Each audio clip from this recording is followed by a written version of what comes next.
Imagine being born only to be raised by your grandmother. Imagine that she took you in so that you wouldn't suffer. Imagine your mother suffering the pain of losing the 2 kids. Imagine your mother having schizophrenia and she would never take her meds.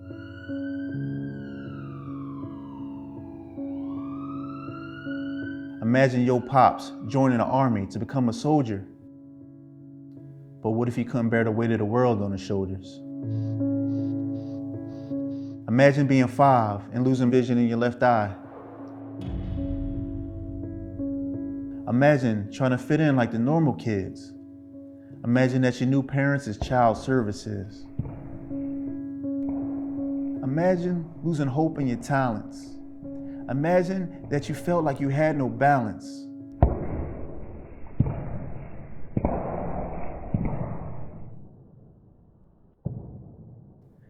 But I sit in this room and I wonder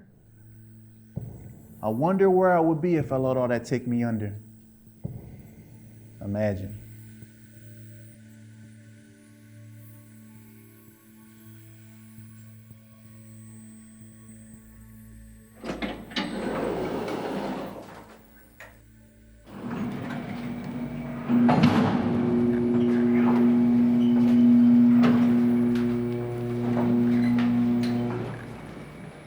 Every artwork ever made was contemporary art at the time.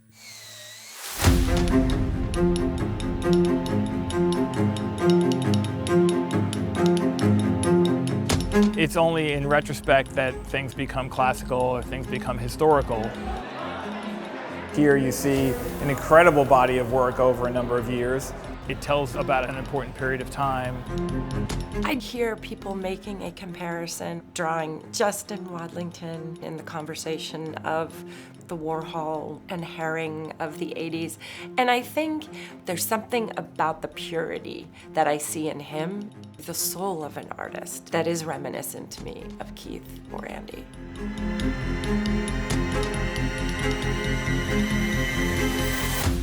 I am definitely in the market for a Justin Wadlington original. His collection of work is incredible. If you think about the subjects of some of his work, there's celebrities and actors and hip-hop artists who are gonna want to own his artwork. Hey, Justin. Yeah. Artwork at its best. Shout out to my guy, Justin Wadlington, Philadelphia. I just always had this mentality that I'm not going to be a statistic. Everything that happened to him basically said that you weren't supposed to make it.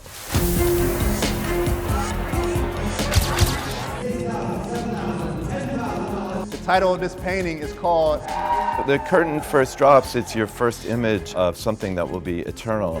He's had so many spectacular, very detailed pieces, but this is definitely the most grand.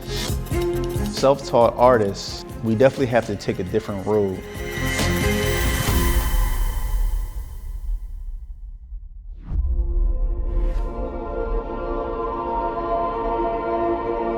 I am Justin Michael Wadlington, blind eye artist from Philadelphia, Pennsylvania, blind in the left eye.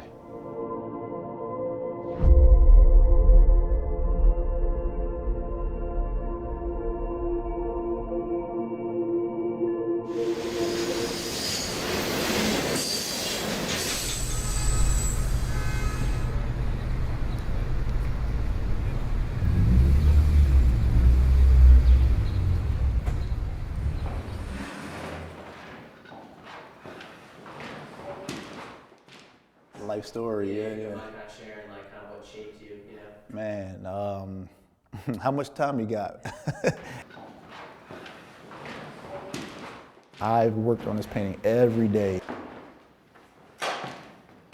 Every single day. This is like well beyond 300 hours.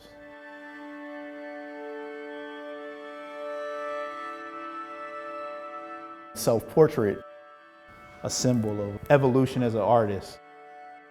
It's like stories beyond just the painting itself. This sword is called the Sword of Damocles. As much of a king as I feel, I also feel like as a guy growing up in the hood or whatever you say, I always feel like there's a sword hanging over my head. You know, any mistake I make, it could be my downfall. Today we'll work on this snake. Even the snake, as tiny as it is, the precision it takes to get it the way I need it to look will take a good amount of time, I think. I went into it like, this is going to be my final piece of the decade, my 10-year anniversary of being in the art. I got back into art because of a self-portrait that somebody saw. So it was that portrait that kind of catapulted me into doing everything else. This painting is called I Once Was Blind.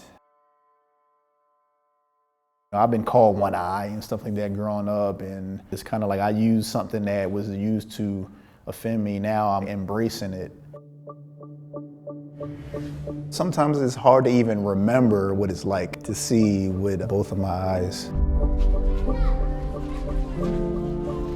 I do remember being in kindergarten. That's like the first time I kind of like discovered that I liked art.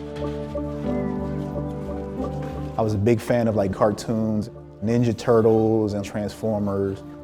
I was just so fascinated with trying to draw what I saw, and it started to manifest a little bit. And I was in an accident at 5 years old with my eye.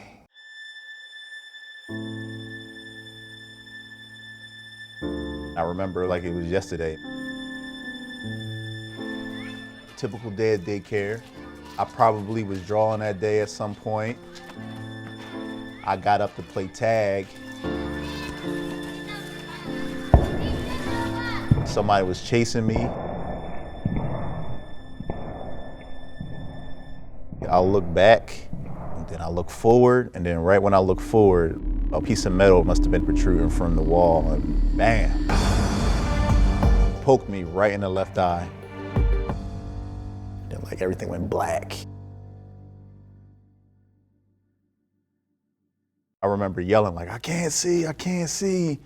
When it first hit me, my right eye closed because I was like kind of like wincing. All I could see was stars, and I just knew something was going on with my eye.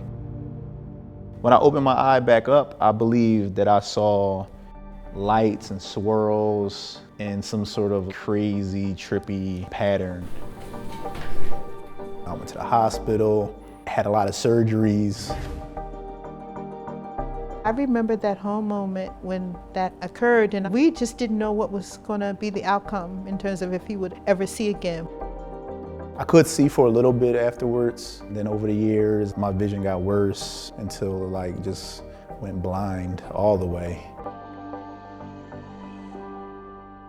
Right after I woke up from the surgery, they gave me some paper and a pencil, and I came up with this guy. It was like an old man, hair kind of resembling Albert Einstein. I don't know where the image came from, but that was like one of the first times I drew something out of my head.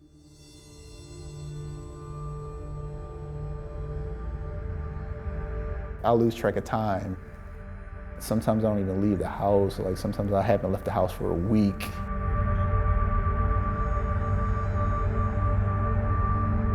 When you see I Once Was Blind, I want you to see you in there as well and see that you can evolve. You don't have to be a product of your past.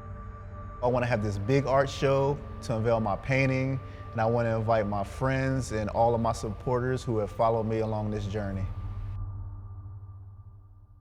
This is March, what is today's date? 12. March, God, man, yo, time. This is about to be April soon, and I'm not finished this painting. The World Health Organization has said that the COVID-19 spread can now be characterized as a pandemic. A nation now facing an invisible threat. Please wear a mask.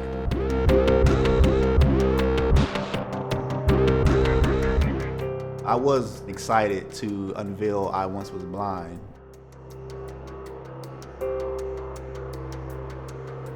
It definitely took 5 months of hard work, dedication, and then the whole pandemic happened. a virus on the loose. It's in every country around the world. I empathize with a lot of people. A couple of my closest friends, their parents passed away from COVID. It's not the right time to unveil anything. Definitely time to support other people that I know that have been going through things.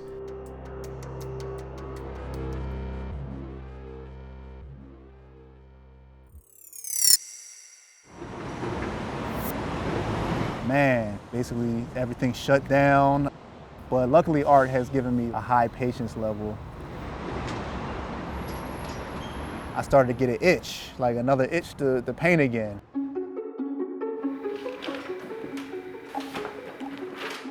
Just like most of us humans do, we evolve and we adapt. I just kind of made a decision to buckle down, use this time wisely. And I said, hey, let me get some more paint. Let me find a canvas. No art stores were open, so I had to go the online route. And I kind of like to actually shop at stores. I have a whole routine. I go to the art store, the brushes. If one hair is off, one bristle is off, I don't get it. I want to make sure everything's right. When I look at the colors, I want to see it in person. Everything looks better in person. Anything you want to complete in life, you got to visualize it first. When I'm sitting in front of that blank canvas, it's basically like a moment of meditation.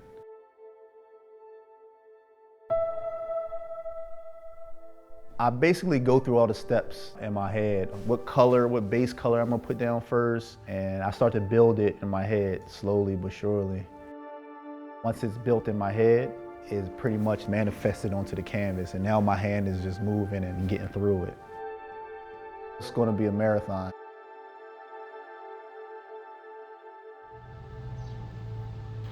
This whole quarantine, this 2020 lockdown, part of me feels like I've been built for the long run. I've been built to stay in the house and paint and be quarantined and not live beyond my means in a sense.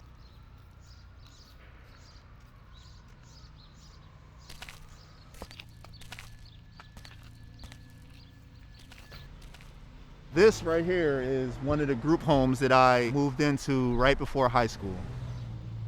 A group home is a place where boys or girls go to basically have a home because they don't have any other home to go to.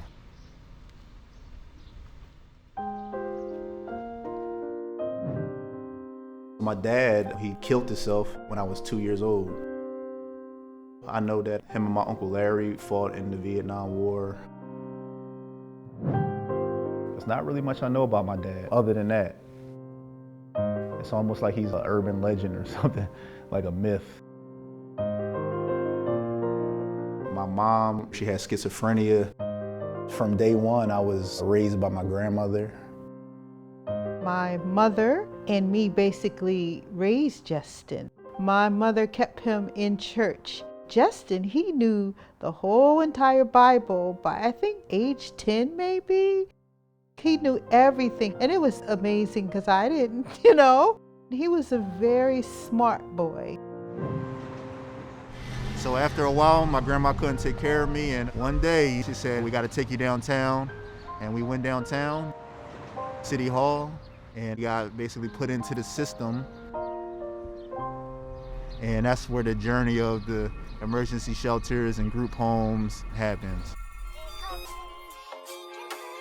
I was never supposed to be nothing, another statistic, black male that they seen coming. If you grow up in bad neighborhoods, the things that you see around you aren't probably the most productive things that you want to see. You see everybody on TV with their mother and father, and you just wish you had that experience, and you don't.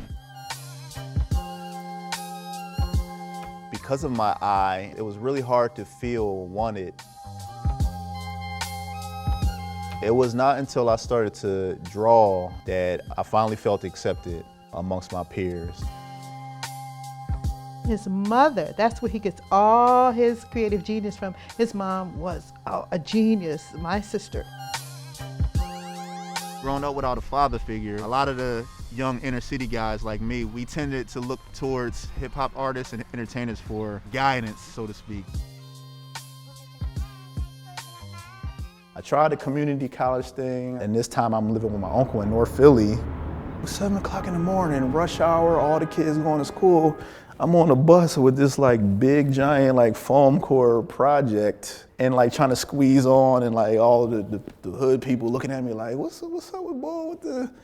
And I'm 6'5", and then I got the eye. So it was just like, who is this guy like on the bus with like all this stuff? And it was like a lot of stuff with my uncle that was like, I'm running away like left and right, going over people's houses, like sleeping on their floors. It was just like a lot of drama over the years. When I was around 22, before I walked into my house, a couple of my neighbors was like, I'm sorry, what happened? I went upstairs and asked my grandmother what happened, and then she just kind of said like, your mom got killed. She was found, Cobbs Creek. My sister was murdered. That was a terrible moment for our entire family. That was like the part that kind of made him go on a little downspin, where he felt hopeless. I couldn't focus on art. With the reality kicking in, I just never saw a path for it. I did 1 semester at community and kind of just gave up. It was all about survival for the most part.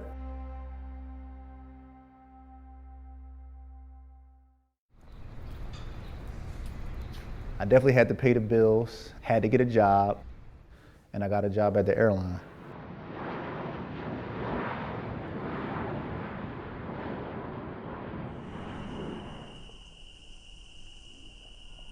I just never was happy with who I was. Growing up, I felt like I was a product of an environment. The vision in one eye, the no mom, the no dad, the lack of father figures taking me out every day to be athletic. All right, this is the spot. So as I got older, I just made a lot of promises to myself to just self-improve as much as I can.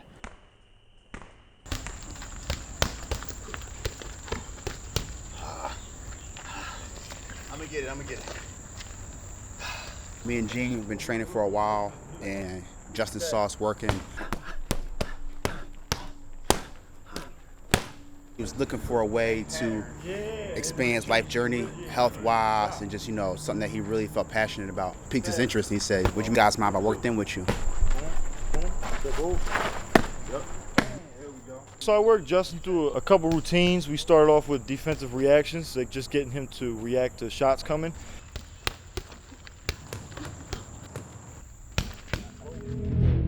For about like 5 or 6 years, I just didn't do anything art related.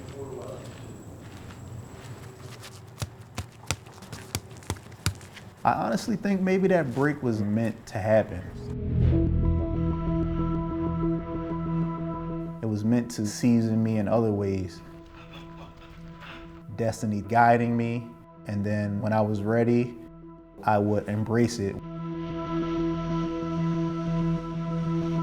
The job itself had free time. That on top of people that I would run into, they would say like, oh, you still drawing? I remember in high school you used to draw. Those things would just echo in the back of my mind for like a long time.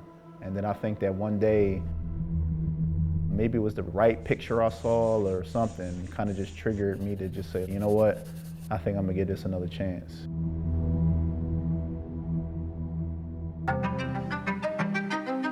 Once I made a commitment to get back into art and to make that promise to myself to never stop, that was the beginning of my purpose coming to fruition. Art took a lot of the pain away that I was dealing with and gave me something much bigger to look forward to and to pursue throughout my life. I was drawing left and right. I wasn't necessarily getting better, I was just drawing. And I'm lucky to be in an era of social media. Early on, I realized its power. Somebody sent me to this guy's page, an artist named Kelvin Ogerfer, and he was doing these hyper-realistic drawings with pencil, and I'm like, is this guy like a real person? You know, you hear about like Picasso and Van Gogh. A lot of people I looked up to that I did know in the art world were like all dead. So I see this guy, he's alive. Luckily for me, I sent him a message and he replied to me. He was like, no matter what you do, if it takes you an hour just to draw a fingernail, take that hour, get everything you can out of that spot and then move on. I was like, I need to follow that advice. And that advice was like patience. At my job, I was literally asking people, I'll do your family picture for free just to see if I could do it. It was more about me kind of like developing my skills. So we see him, we like, oh, he can really draw. So as time goes by, drawings got better. He drew a fly, like so intricate, it's a fly. He drew an Eminem rapper, the rapper, everyday life things, and he just brought it to life, like a fly. This is actually his work from the competition he did with the airport, and he actually won all 3 categories. Just showed you where he was headed back then. When Barack Obama got elected, he did a picture of Barack Obama, and that's when it was like, wow, this guy's serious with this. As I started meeting new people and as people started to compliment me on the art, I started to become uplifted. I made my first sale. Any money I made, I would invest it into supplies. After playing with graphite pencils and charcoals for so long, I feel like I finally found my home with acrylic paint. The first surface that I used acrylic on wasn't even canvas, it was a glass window.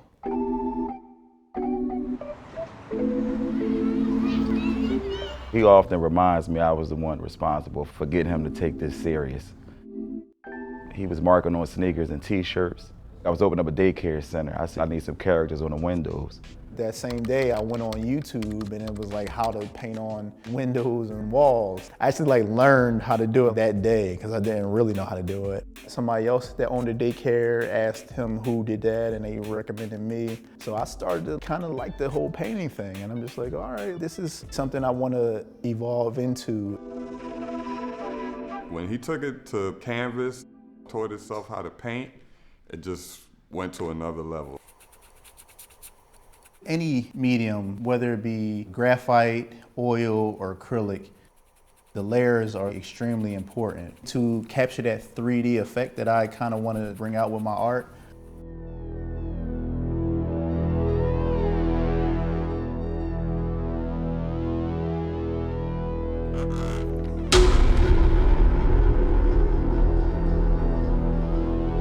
People started to ask me, how could I draw and paint with vision in only one eye? With my third eye, which is your mind, the mind can accomplish many great things.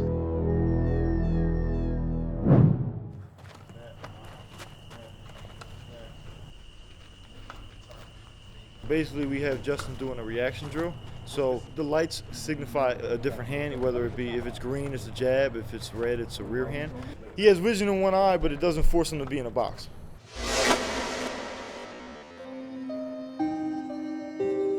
When I draw and paint, I'm looking at shadows and angles and things like that. It's all like I'm computing it in my head. The first painting that I saw of him was the McGregor-Floyd painting, and I was just blown away. Just whenever you think that he can't outdo himself, he sets the bar a little higher. So I use references. I might see a cool picture, and I might say like, that would look cool inside of a painting. I started to think of ways to incorporate the references of things that I see, but also those references that I see in my head together to make a world of its own. He came one time to reprint his artwork in my gallery, and I'm like, wow, this guy is an NBA player or he's a movie star. He was like a self-taught artist, and I was shocked. And another amazing thing is that he's using everything with one eye, and it's very hard, not just on the eye, and the brain, on all your body. You're getting tired of that. This guy is in a different level. 2017 was another year where I was like hustling, painting all the time and trying to get my paintings different places. When life gives you an opportunity, you gotta be ready for it. I'm Brian Reeves, you know, one of Justin's friends. He used to just sit in the break room and just draw stuff all the time. You know, I was looking like, man, this guy's talented. He was doing a lot of paintings for a lot of people, you know, and I just felt it's like he wasn't getting the exposure that he was supposed to get.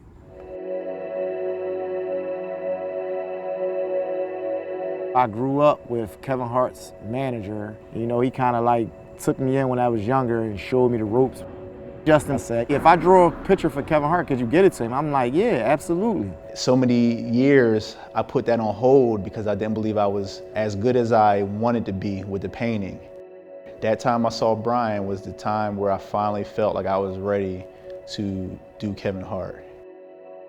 Painting, big canvas, 36 by 48. Finally finished it, satisfied with the results. And I'm like, when Kevin see this painting, he's gonna love it.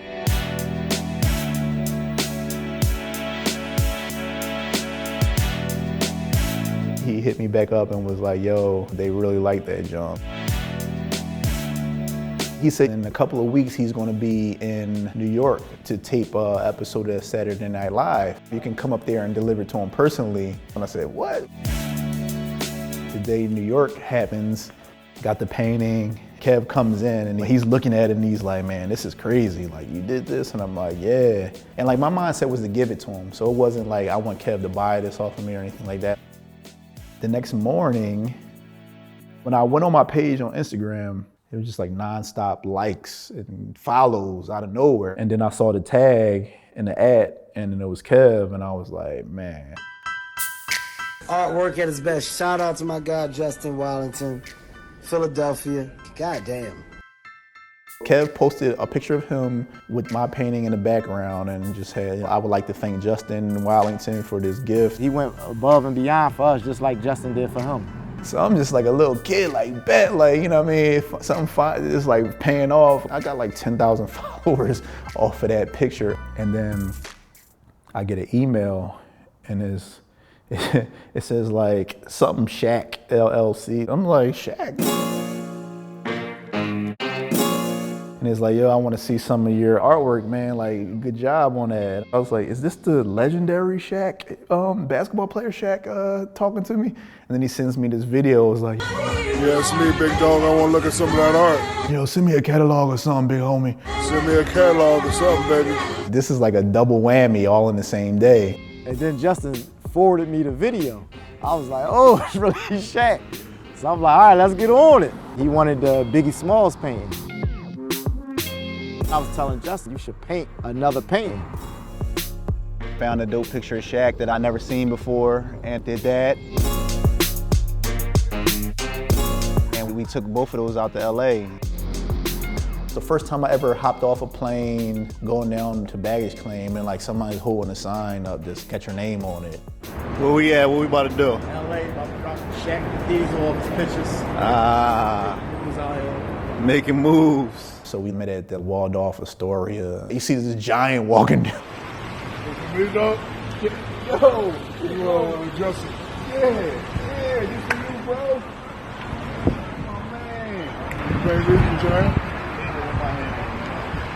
Yeah. No artwork, man. All you artists, if you ain't drawing like that, put your paintbrush or whatever you're doing, put it down right now. Man, one-eye artist, line in the left eye. Line in the left eye. I appreciate that. It was like we knew each other. He talked to us like we were like his homies.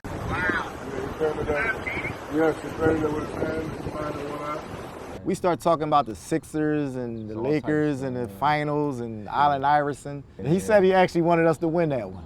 But he said, He did say that. He said Mutombo was talking trash to him, so he had to teach him a lesson. It's Shaq, my man Justin just came down from Philly, looked me up. He actually bought the painting off of me. If there's like a message in here somewhere, it would be like, because I gave this painting to Kevin Hart, I could have tried to get some money out of him, but I offered it as a gift. And in return, he posted my artwork on his social media. Shaquille O'Neal contacted me. He purchased some artwork off of me. And I kind of just was like, you know what? This is the next stage of my evolution.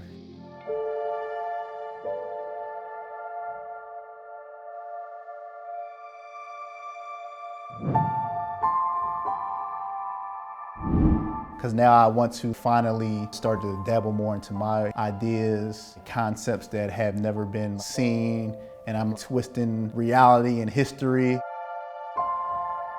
When I was a kid, Philadelphia Museum of Art was one of my favorite places to go, and I was a big fan of Michelangelo and Leonardo and all of these guys. There's not a lot of black people, African-American artists that are in art history. The first time I ever was put on to the painting that's inside of the United States Capitol building in DC. There's a picture of George Washington surrounded by all these people, and that painting is called the Apotheosis of Washington. And apotheosis means to like ascend to a divine level. My painting, The Apotheosis of Legends,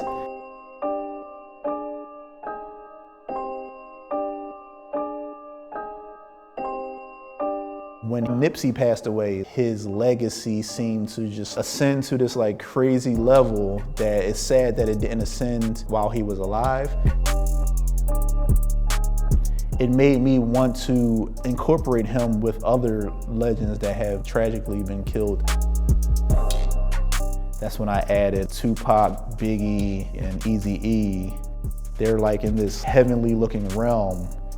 I have the blind eyes in here, the lion, which also represents wisdom. It represents the sun. Michelangelo, this being inspired partly by him and the cloths and the folds and the wrinkles of the clothes. I knew that that's one dynamic that I wanted to like master, doing hair and skin texture with my drawings, that one day I could do a painting like this. Shaq, he follows me on Instagram, so he was like, I need that painting. But this one I didn't want to sell. If I was to sell it, I would sell it for X amount of money, and I kind of put it high because like this is just one of those ones that it gotta be like life changing for me to sell it. So I make prints of a lot of my work, and I also make limited editions. I told him he could buy one of those. He told me when he was gonna be in Philly, and we made that happen. God bless you. God bless you. That was good. As I evolve as an artist, I wanted to start to incorporate more and more of a Renaissance feeling and then insert modern icons into it. Modern art in a sense.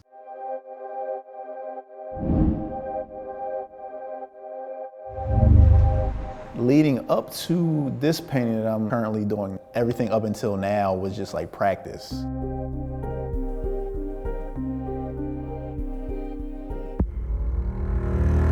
A horrific incident caught on tape. His name was George Floyd. He was black, unarmed, and he was pinned down on his neck by Minneapolis police. And now he's dead. And overnight, the protests escalating across the country. The whole downtown, including the art museum, was packed full of people. It was just unbelievable what a week could do, like a week's difference, how it can change the world. 2020 has been really trippy, been really something for the history books. There's nobody quite like our guest tonight, the one and only Shaquille O'Neal. How you doing, Shaq? I'm doing good, Jimmy. How about yourself? I've had better weeks, for sure. What do you think when you turn on the television? Yeah, there's an old saying that goes, what's right is right, what's wrong is wrong. And what happened to George Floyd was all the way wrong. Absolutely wrong. Uncalled for. I've never seen that technique taught. A lot of police officers I talk to would never do that. Everybody's upset. Everybody's tired. We demand justice. I think people are just sick and tired. What do we want? Justice! What do we want it now? What do we want? Justice! I've seen outbreaks and riots before. This is the first time I think the country is doing it all at the same time.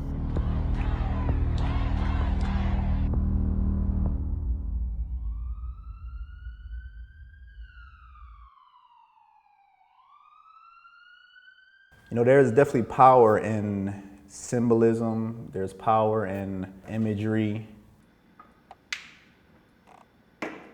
Seeing George Floyd on camera, knee on his neck until he passed away by a cop that kind of looked like he didn't even care is pretty scary. The coronavirus has been around for 2020, right? A lot of us growing up in the urban communities, we always feel like it's two Americas anyway. So it's just kind of ironic that there is this higher stress level going on in the country right now. But if you really think about it, the urban communities have been dealing with our own versions of coronavirus forever. 2020 is evidence to show like what happens when the economy shuts down. No certainty of what's going to happen tomorrow. That literally happens every day in the hood.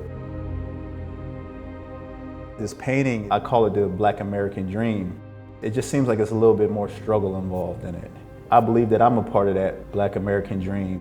Grew up in group homes, no parents, and I'm still chasing my dreams.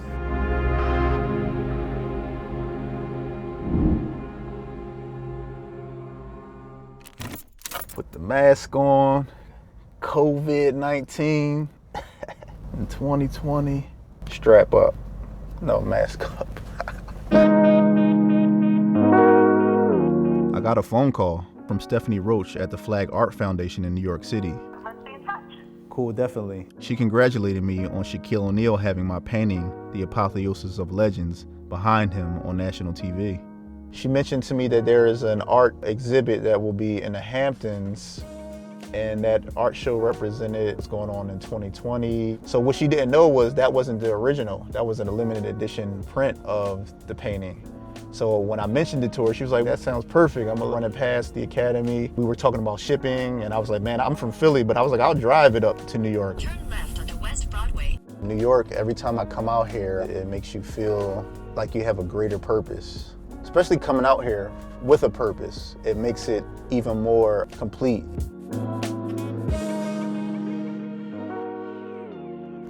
Might need help. Is it because this thing is like doesn't lock? Is it a way you can hold things? Oh. Woo! Woo, that's heavy.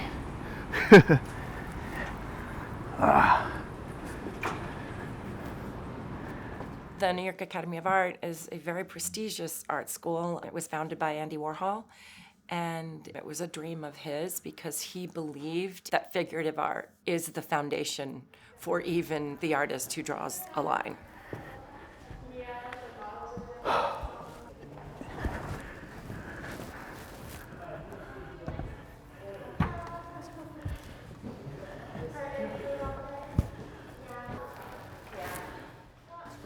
Appreciate that. Acrylic paint.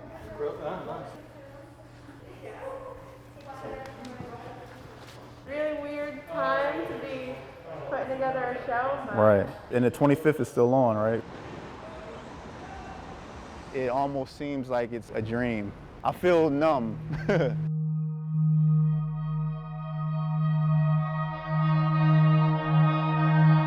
A lot of artists who have inspired my work are from New York City. From Basquiat, Jay-Z, Nas, Biggie. Man, every time I come out here, I just use that energy to inspire my creativity even more.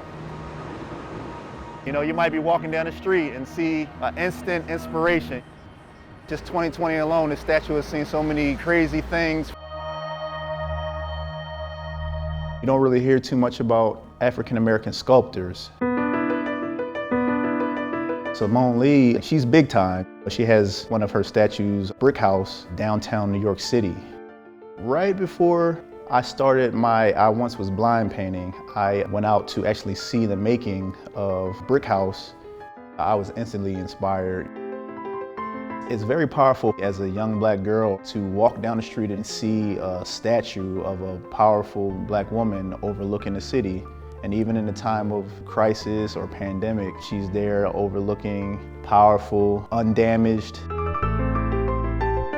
It just sends a great message to everybody, including me.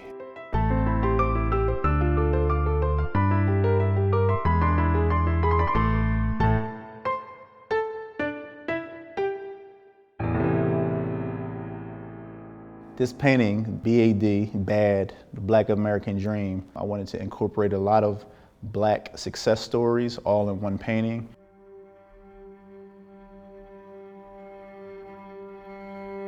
It's pretty much me paying homage to a lot of the artists who've come before me.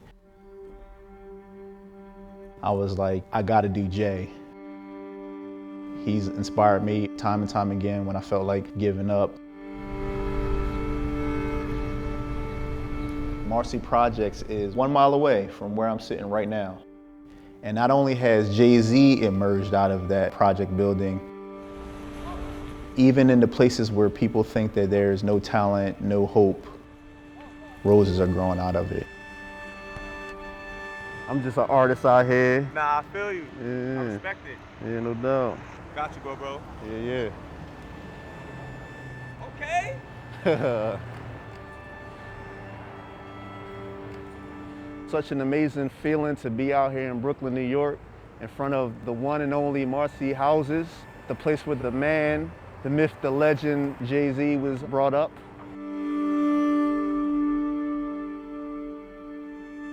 To be out here, it gives me a feeling of you can do anything.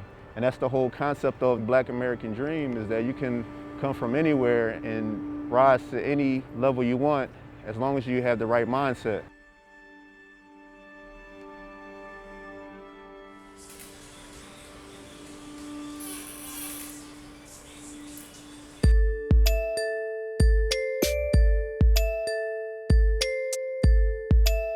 Definitely had to add Basquiat in there. Jean-Michel Basquiat.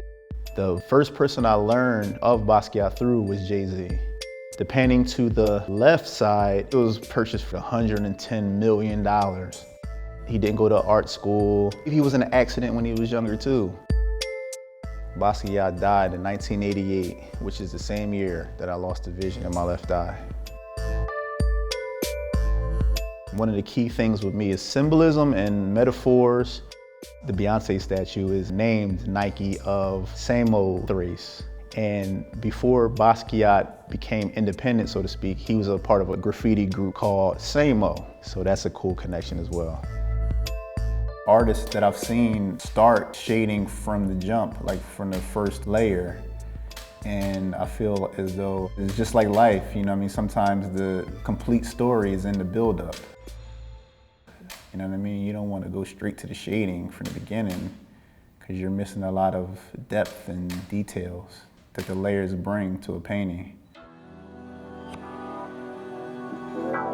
I feel like I'm a vampire sometimes.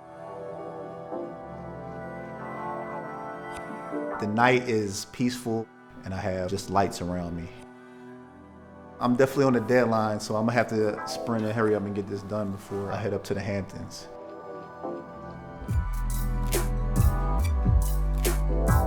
Once I get through the first half of the painting is where I'll go all night, all day, all night, all day. It's 2 a.m. I've been at this all day. I'm tired as Lord knows what, but I'm focused.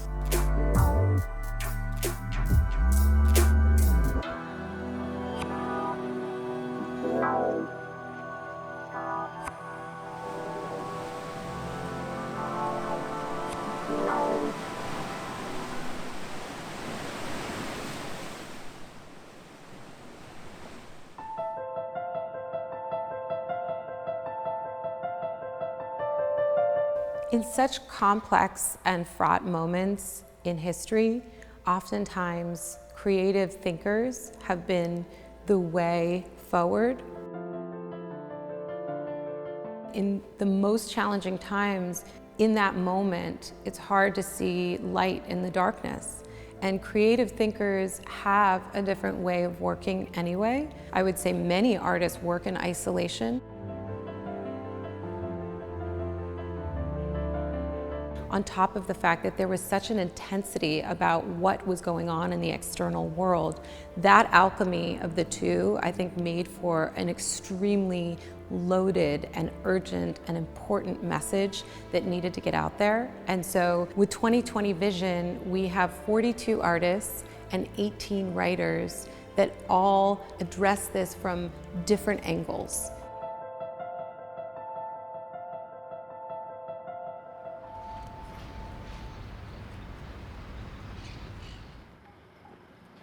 I mean, it's amazing when you come to a show like this, the variety of art is so broad. Right. I like that though. Yeah. Variety is always good.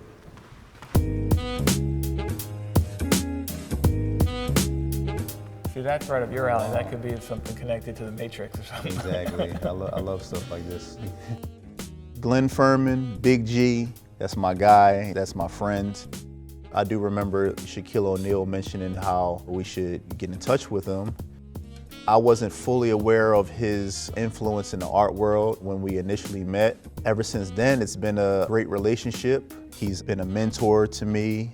Glenn Furman is probably one of the most prominent figures in the art world as a collector and a supporter, and I was lucky enough to be shown his private collection. It was just miraculous to me to see the amount of art that he has and what an incredible eye he has. So like this is the focal point, but like I'm like a fan of somebody to take the time to do all stuff, yeah. the rocks and like every corner has like something in it they put love into. To me, art has a massive impact on your life and on your surroundings, and I've had opportunities to really appreciate that over the years. This is like signs of the times. I like this. Purell, right. The mask. I mean, Toilet it's funny, paper. toilet paper. It's funny, how did toilet paper become such a thing? Like, I first learned about Justin Wadlington, it was kind of a strange situation, but I have a relationship with Shaquille O'Neal. We've done some projects together, and Shaquille called me on a FaceTime when he was in Philadelphia with Justin, and he was like, hey Glenn, you gotta see this guy Justin in Philadelphia, he's an amazing artist. Shaq doesn't call me with artist recommendations very often, so it definitely jumped out at me. Check it out, I mean, look at that view from here, that is serious, right? Oh man. You gonna fall over? Man, that's so amazing, man.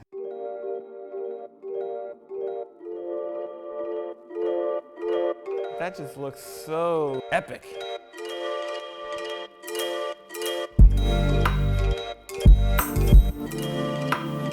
This is like a wall rocket. I mean, you can see this just like kind of shoots out at you. Wall rocket, I like that. I love it that it's like kind of right at your eye level. It's even a little bit below eye level, so you're kind of really, you feel like you're just like hanging out with them. Yeah. And then the beautiful thing about collecting contemporary art is oftentimes you get to know the artist, and that brings an additional element to being a collector. I feel like you can feel something in him when you look at him, like his pain. I feel like Nipsey is kind of talking to him, saying like, it's, same old stuff going on down on Earth, man. This is a brilliant thing here, how you have the champagne coming in from off. Right. It's like somebody, like, who is pouring him? Who's that? Exactly.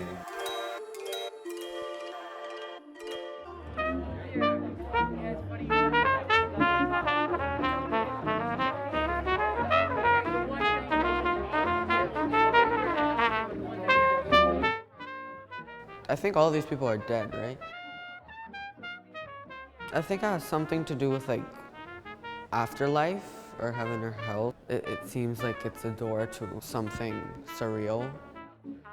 I look in Tupac's eyes, like it's almost like he's ashamed of what the world has become today. And like at some point we gotta cross over from just being entertainers to someone that we have substance in what we think and what we say, and people take more away from us than just our persona. This piece was so powerful, just pulled me right in. His eyes, his presence, how Justin captured his strength, essence, vulnerability. And then when you look at the angels and the pyramid, time stands still and it's timeless. I definitely didn't foresee me selling the Apotheosis painting in the foreseeable future. Like I thought it was going to be at least 10 years before I sold it.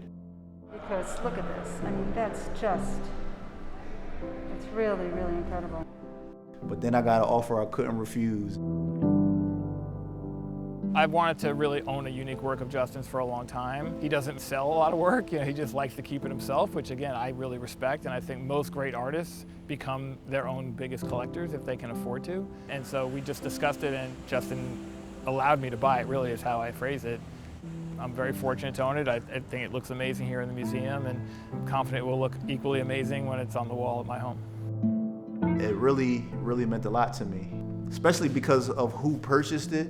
As an artist, I want my art to go places where I know that it'll live forever. So, without further ado, I call this painting BAD, and it stands for Black American Dream. So here it is. Wow. Wow. Oh my goodness. And I Wow. I knew those work. Simone Lee, obviously I learned about her through you. I was inspired by that statue. This sculpture by Simone Lee, which was installed in New York City on the High Line, was actually produced in Philadelphia. And Justin and I went to see it while it was being produced at the Foundry in Philadelphia. So I think you kind of feel like you're almost a part of the creation of that sculpture, right? And just seeing it. It's pretty crazy. Yeah. One of his verses, he says, "Survive the droughts, I wish you well." We can actually look at it like 2020 is like a drought in a sense.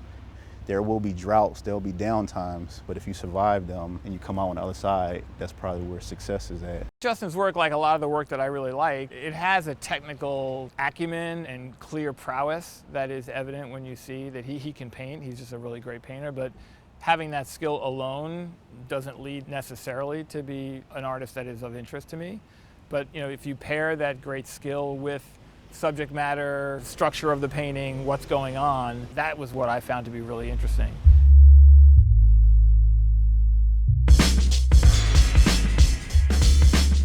You're gonna rock this.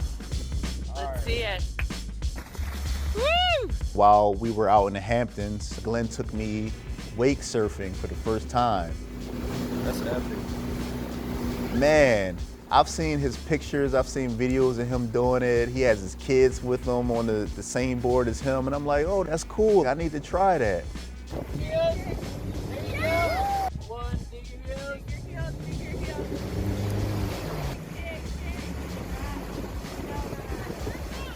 And boy, oh boy, it is definitely not as easy as it looks.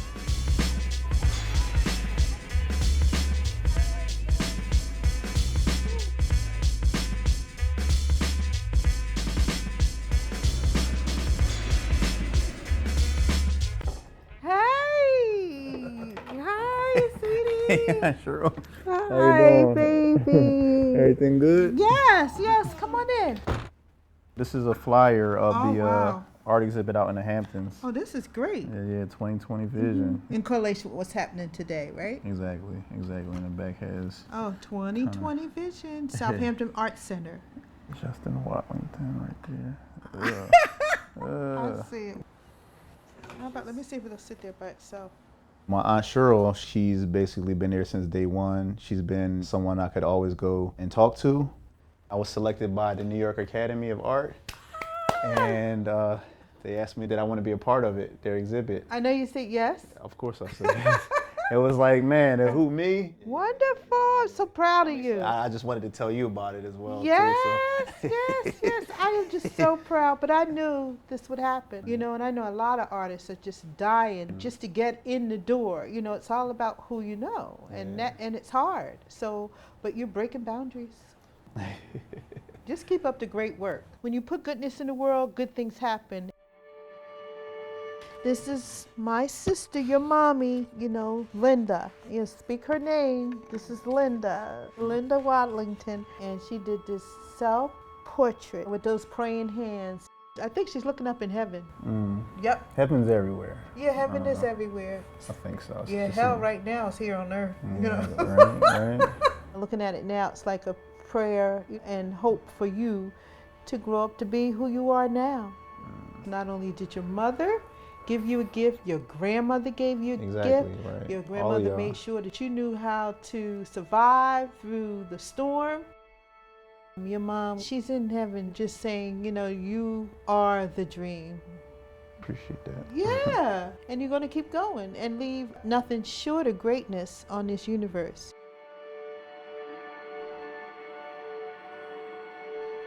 Live your life with purpose.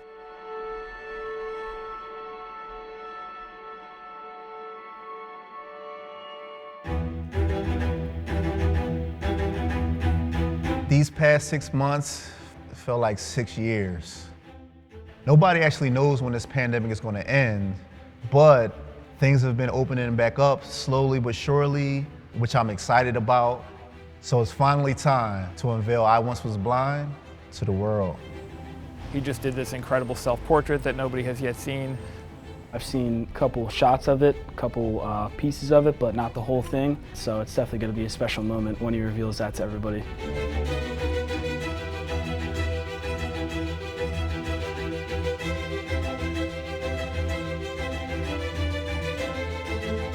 To share this moment with everybody in a year such as 2020 is definitely a feeling of accomplishment, just a feeling of perseverance.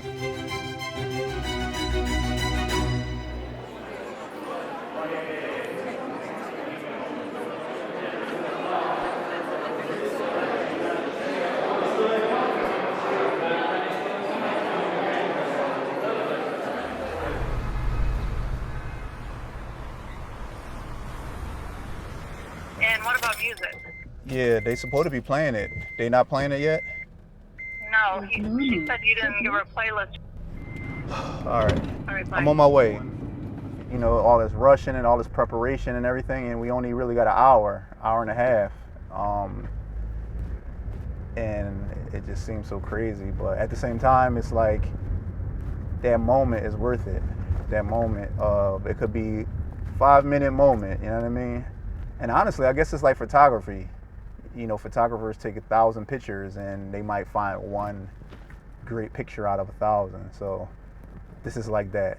In this crazy world of all this stuff going on, like we found, you know, great moments within that.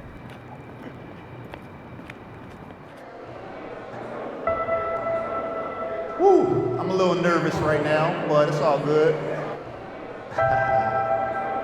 You know, I walked in the door, I seen all y'all here, and it really brought a tear to me. The title of this painting is called I Once Was Blind.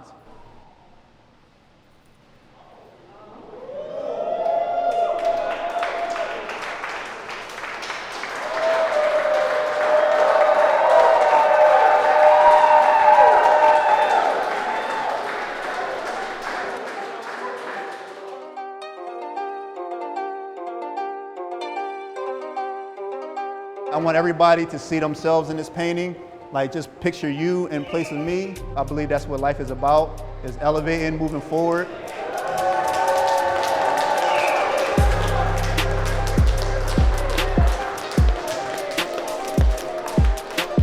Painting is amazing. It has so many different levels to it. And it's like, if you really look into it, you can see the story that he's trying to portray about his elevation in life. Even down to like the black and white, the pyramids in the back, the enlightenment right behind his head when he gets to that person that he's trying to be. A lot of people have a victim mentality that they can't do things because of where they came from. And he took a bad situation and elevated and used his pain to pursue his passion. Between the books and the little Easter eggs in it, it's something that I'm able to actually look at and figure out what's he trying to say here, what's he trying to say there. He's had so many spectacular, very detailed pieces, but this is definitely the most grand. You know, it's not just about Justin, it's about the perspective on yourself. It's always everything that leads up to the accomplishment that makes that accomplishment what it is. So this toast right here is to 2020. We still here, we still kicking.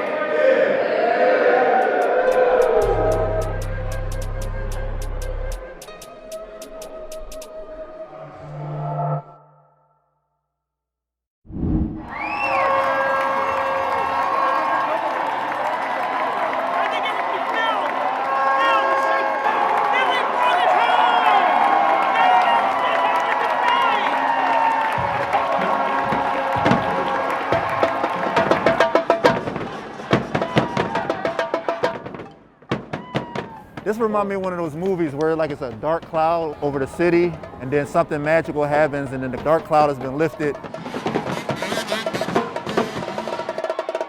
First black female vice president, Right. first female Right. vice president. Anything's possible. What up, what up? How you doing, man? Everything Nice good? to see you, man. You too, man. You too. How is it in Philly? How is it? It's pretty crazy, man. Yeah? Everybody's celebrating. All right, man. Oh, let's see. Surprise, surprise. God. Wow.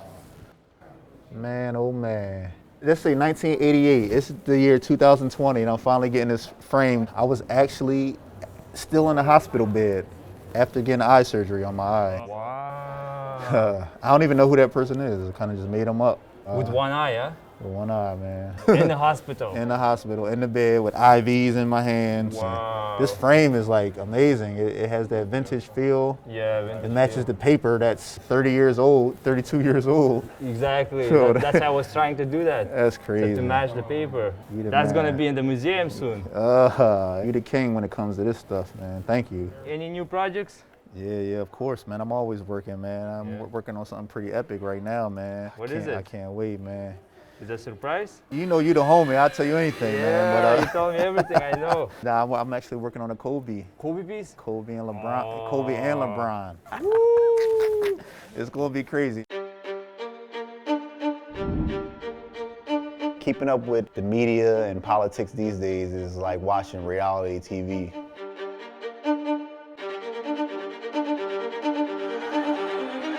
I see that people are storming the United States Capitol.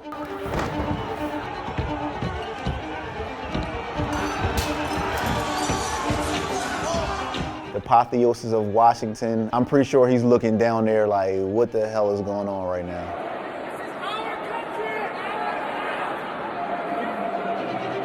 The artist in me, I'm just looking in the background like, hold on, just don't mess up the art, don't take none of the art. So now it's January 20th, 2021. I'm working on a painting pretty much 1 year in the making. The beginning of 2020, something definitely fell off. Kobe Bryant passed away, and his daughter Gigi, and everybody else that was on that helicopter. It definitely hit me really, really hard. Sometimes things like that happen. We just see how fragile life is. So this painting is titled For Kobe.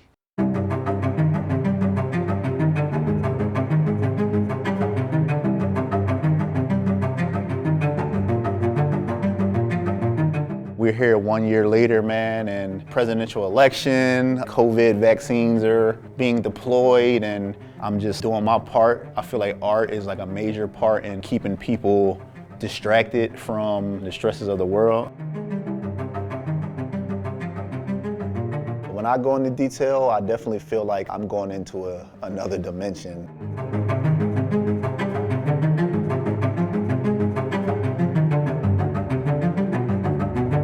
I was initially going to paint something all Kobe, and once LeBron won that ring, it was just even more reason why I needed to immortalize them together.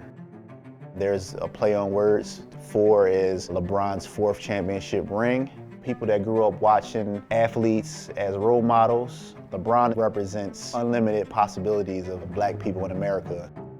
Today, I will be painting the black mamba that's on Kobe's shoulder.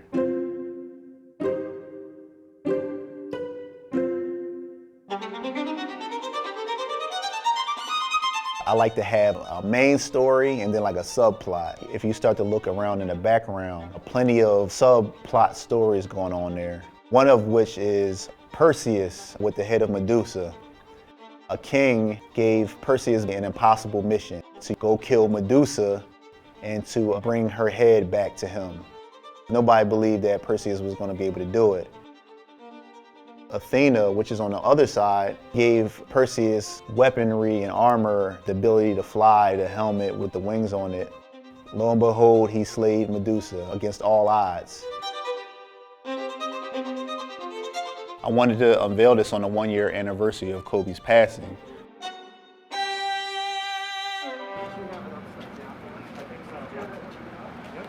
The Flag Art Foundation is a nonprofit exhibition space located in Chelsea. For the past year, we really haven't had any type of gatherings at all.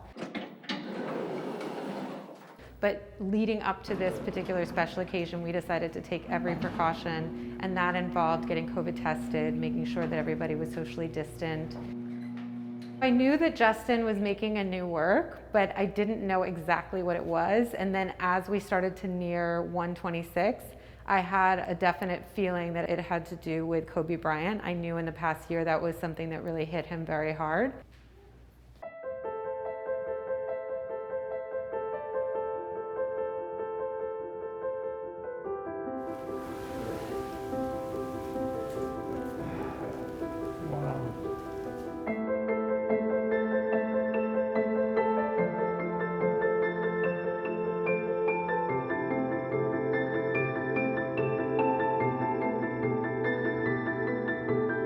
Seeing the painting on the anniversary of Kobe's death had a huge impact on everybody that saw it, even though it was a very small group of us.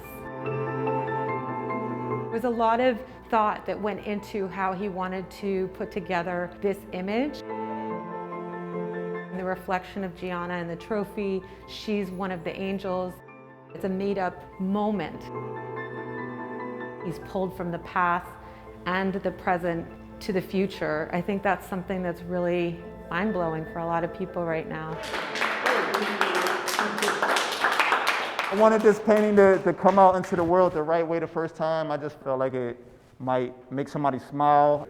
So you can see the future when you start a painting, you can really envision what it's going to be? The vision is what starts everything. Appreciate it. Thank you, man. Thank y'all, I appreciate that. I gotta make this post real quick.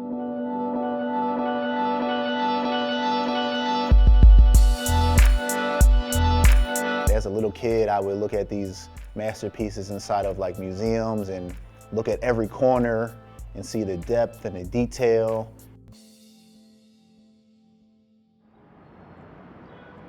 I knew once I got back into art through patience and practice, my paintings would eventually transition into basically what I believe that I'm doing now. What's up, man? What's up, man? How you doing? Simone Lee, right? Something powerful about it for sure. Up here, she's really like a goddess. Almost like a skyscraper, Yeah. but in sculpture form. All right, well, I want to see the brushes. Yeah, I got you. Different sets of the Wadlington paint brushes. I wanted to start off with 3 of the most important brushes that I use. This is incredible. Beautiful, man. You like them? I still won't be able to paint as good as you, though. Try it, man. They're like little mini magic wands.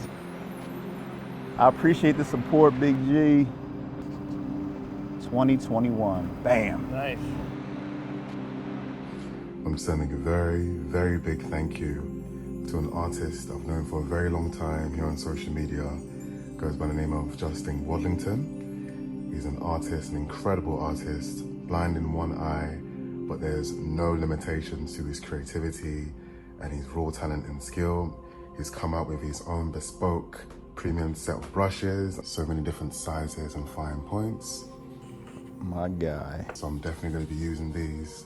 Brother, can't wait to meet you up there in the States, man. Sending you all my love. Thank you very, very much for this, bro. Much appreciated. Yo, bro, saw your post, man. I really appreciate that. Can't wait to see if you blend with them. That'll be epic. Be safe out there, man. Peace. My internet homie, Kelvin Okafor, over in the UK, man. He's definitely one of my biggest inspirations. Look, patience, faith, and consistency in the background. See? People be sleeping on the power of art and how it can bring people together, and it's deeper than just paint on a canvas or lead on a piece of paper.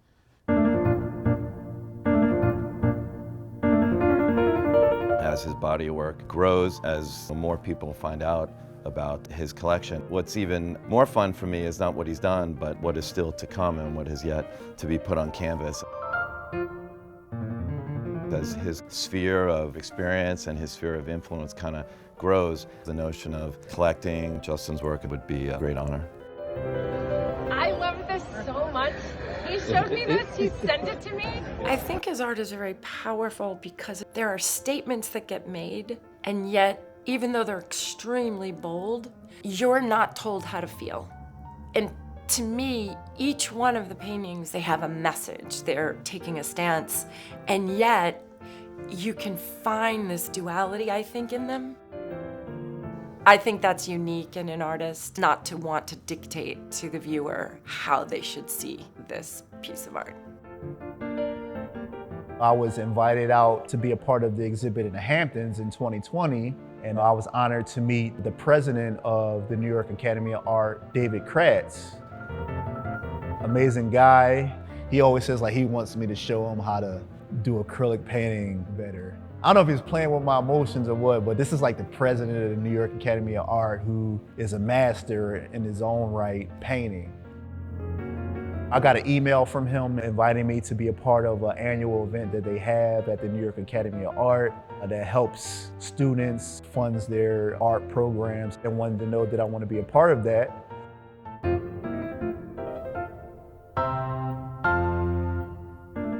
I selected my Omega 9 painting to be auctioned off to help a great cause.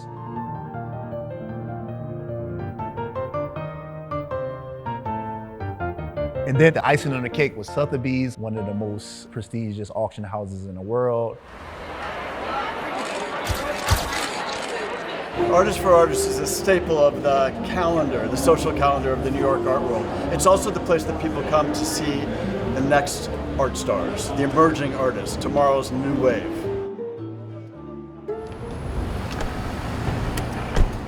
How you doing, man? I'm doing well, sir. How are you? Thank you. I'm good. I'm good. Thank you. Vaccine card lighting is great. Thank you very much.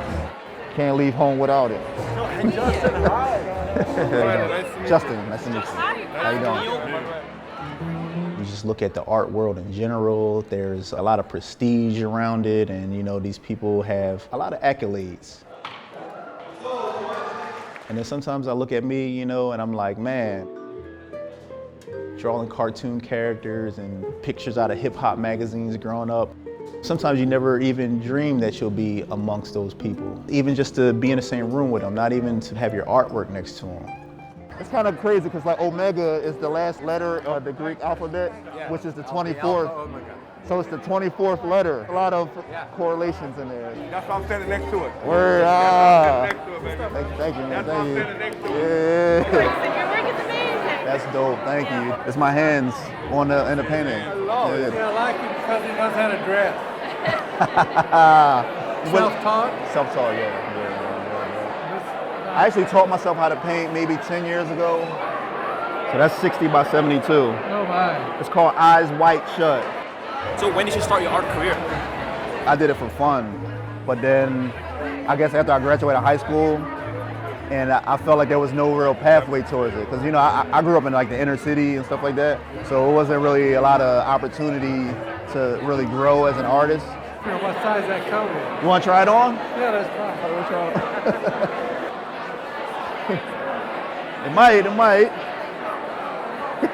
I don't think the other one gonna go on. Nah, it ain't gonna fit. But let's try yours. All right. I like it. My man.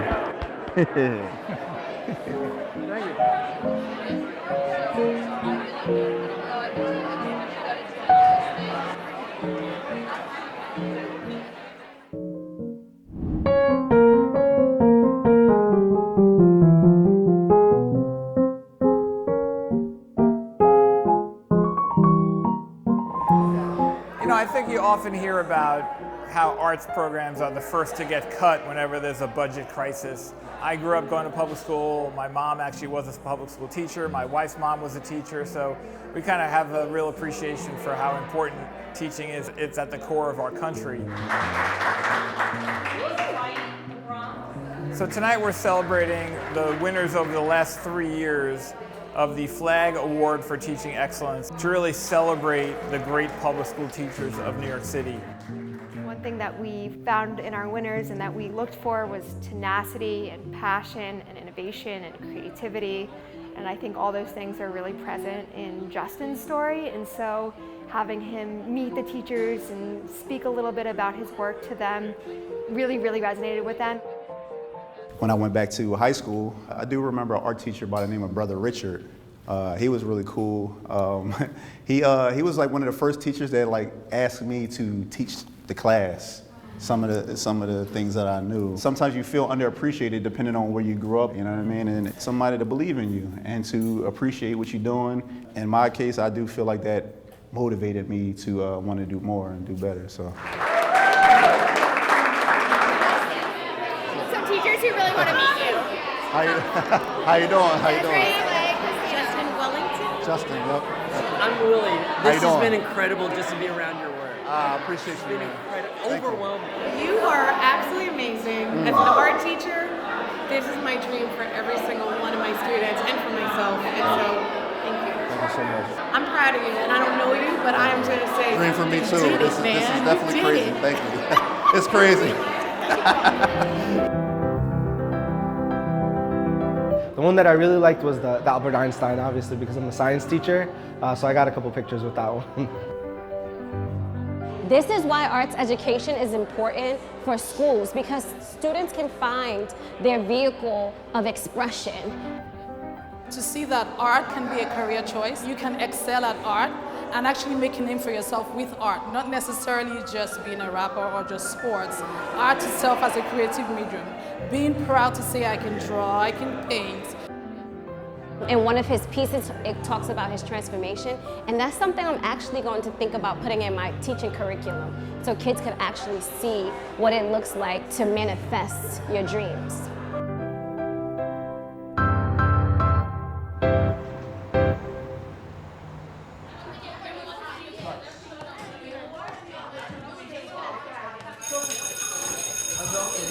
All right. On your tables, there are paintings that looks like this. I want everybody to take one. You're going to look at this painting and think to yourself, what do I see and what do I think this means? And as you know, art is expressive, so no answer is incorrect. It's all about perspective and what you see, right? You bring your life, your perspective to art when you're interpreting, you're analyzing. Go ahead, Jeter. I noticed it's the same guy, so, and each one is on their knees praying to that one guy. So I feel like they could be possibly asking forgiveness to himself. I see a checkered board floor, and I know that represents good against evil, like black is bad and then white is good. The one in the middle, which is this one here, he has a sword on top of his head. That means like he's the king.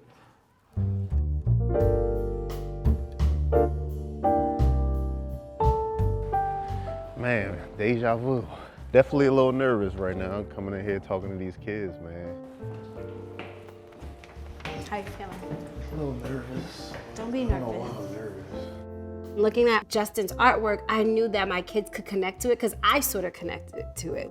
And I thought it would be an amazing opportunity for my students to see his work. I got to know a little bit of his story, and I was even more intrigued.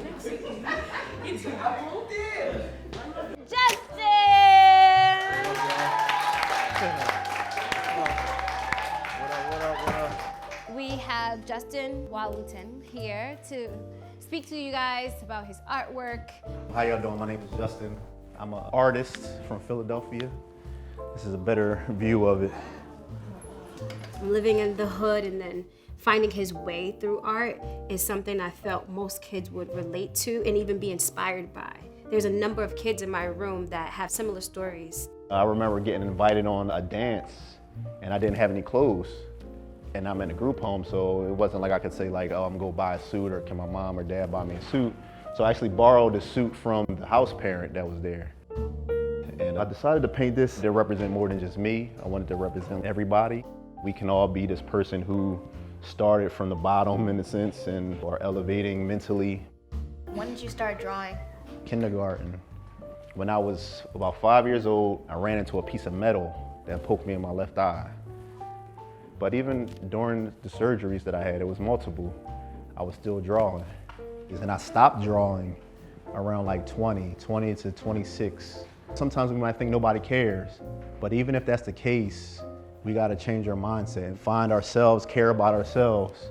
And once we do that, the world opens up. And once you start to awaken and to believe in yourself, that's when magic starts happening.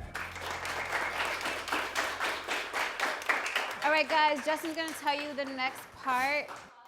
Snakes represent transformation. They represent rebirth. So you can either draw the snake to the best of your ability and the things around it. You can even draw the checkerboard and the apple and the books here if you want, and try to draw it. Every day I'm learning more and more, like how to draw arms, and I'm learning how to draw legs and stuff. I can relate a lot to what he was saying. Like how when he was in the hospital, he was still going on drawing. I had to be in the hospital, but when I was in the hospital too, I was still drawing.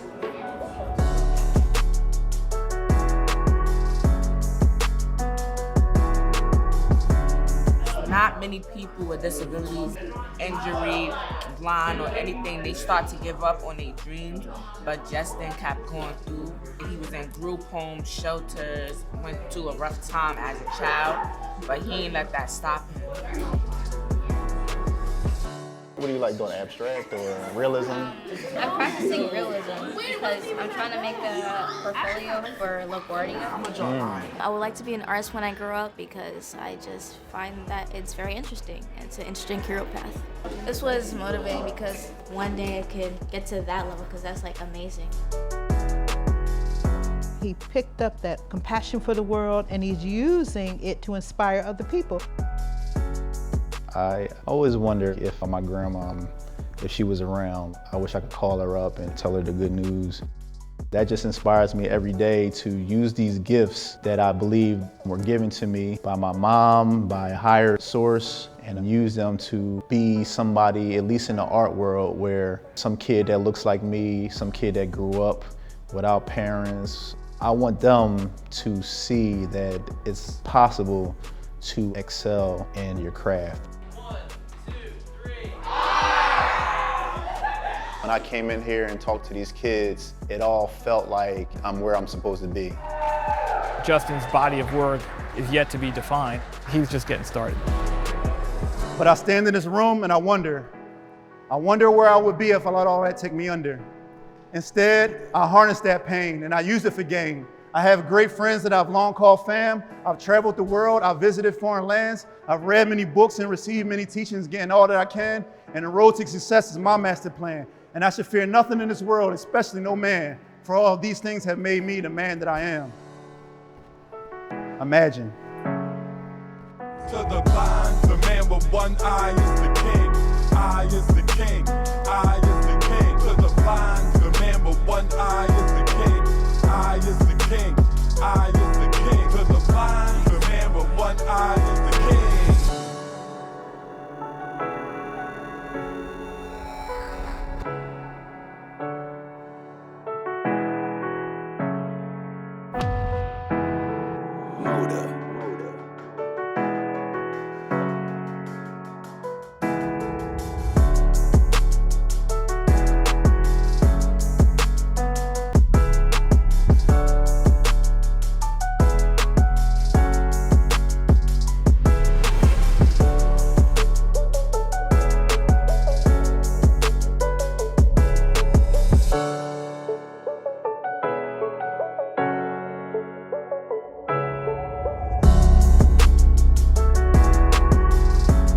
This particular guy is my inspiration, and he's an artist.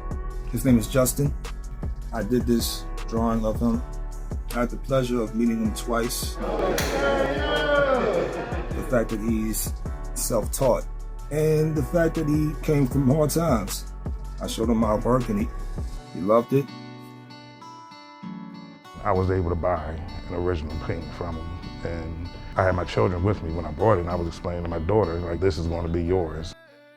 8 or 9 o'clock, he would come straight from work and he would go to work out. Justin would tell me how he would go back home and start drawing right after we got a 3-hour workout. And I would talk to him like, I was like, what are you doing? He was like, oh, I'm painting. I'm like, dude, we just got like a 3-hour workout, like, what are you doing? Especially like on leg day.